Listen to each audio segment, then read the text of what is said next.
सर्वप्रथम तो जय श्री कृष्ण। आज हम लोग एक कथा सुनेंगे।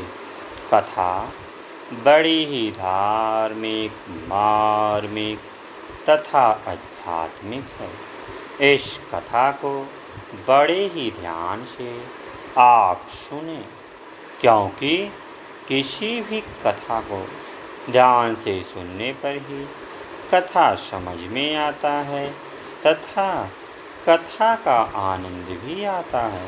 तो चलिए कथा को सुनते हैं।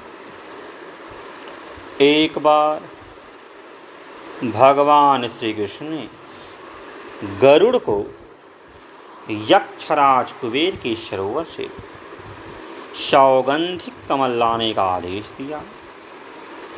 गरुड़ को यह अहंकार था कि मेरे समान बलवान तथा तीव्रगामी प्राणी इस त्रिलोकी में दूसरा नहीं है। वे अपने पंखों से हवा को चीरते तथा दिशाओं को प्रतिध्वनित करते हुए गंधमादन पहुँचे और पुष्प चयन करने लगे। महावीर हनुमान जी का वहीं आवास था। वे गरुड़ के इस अनाचार को देखकर उनसे बोले, तुम किस लिए यह फूल ले जा रहे हो और कुबेर की आज्ञा के बिना ही इन पुष्पों का क्यों विध्वस्त कर रहे हो? तब गरुड़ ने उत्तर दिया, हम भगवान श्री कृष्ण के लिए इन पुष्पों को ले जा रहे हैं। भगवान के लिए हमें किसी की अनुमति आवश्यक नहीं दिखती।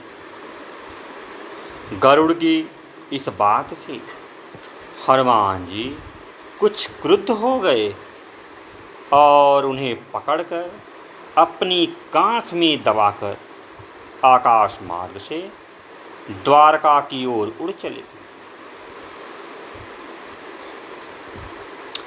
उनकी भीषण ध्वनि से सारे द्वारकावासी संत्रस्त हो गए।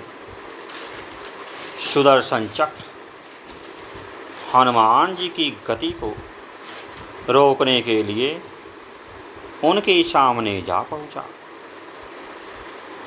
हनुमान जी ने झट उसे दूसरी कांख में दबा लिया। भगवान श्री कृष्ण ने तो यह सब लीला रची ही थी। उन्होंने अपने पास में स्थित रानियों से कहा, देखो हनुमान क्रुद्ध होकर आ रहे हैं। यहाँ यदि उन्हें इस समय सीताराम के दर्शन न हुए तो वे द्वारिका को समुद्र में डुबो देंगे। अतएव तुम में से तुरंत कोई सीता का रूप बना लो। मैं तो देखो यह राम बना। इतना कहकर वे श्री राम के स्वरूप में परिणित होकर बैठ गए। अब जानकी का रूप बनाने को हुआ, तब कोई भी न बन सकी। अंत में भगवान ने श्री राधा जी का स्मरण किया। वे आई और झट श्री जानकी जी का स्वरूप बन गई। इसी बीच हनुमान जी वहाँ उपस्थित हुए। वहाँ वे अपने इष्ट देव श्री सीताराम जी को देखकर उनके चरणों पर गिर गए। इस समय भी वे गरुड़ और सुदर्शन चक्र को बड़ी सावधानी से अपने दोनों बगलों में दबाए हुए थे। भगवान श्री कृष्ण ने उन्हें आशीर्वाद दिया और कहा, वत्स, तुम्हारी आँखों में यह क्या दिखलाई पड़ रहा है? हनुमान जी ने उत्तर दिया, कुछ नहीं सरकार, कुछ नहीं प्रभु, यह तो एक दुबला सा क्षुद्र पक्षी निर्जन स्थान में मेरे श्री राम भजन में बाधा डाल रहा था।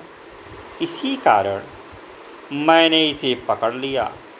दूसरा, यह चक्र सा एक खिलौना है, यह मेरे साथ टकरा रहा था, अतएव इसे भी दबा लिया। आपको यदि पुष्पों की ही आवश्यकता थी तो मुझे क्यों नहीं स्मरण किया गया। यह बेचारा पखेरु महाबली शिव भक्त यक्षों के सरोवर से बलपूर्वक पुष्प लाने में कैसे समर्थ हो सकता है। भगवान ने कहा, अस्तु, इन विचारों को छोड़ दो। मैं तुम्हारे ऊपर अत्यंत प्रसन्न हूँ। अब तुम जाओ, अपने स्थान पर स्वच्छंदपूर्वक भजन करो।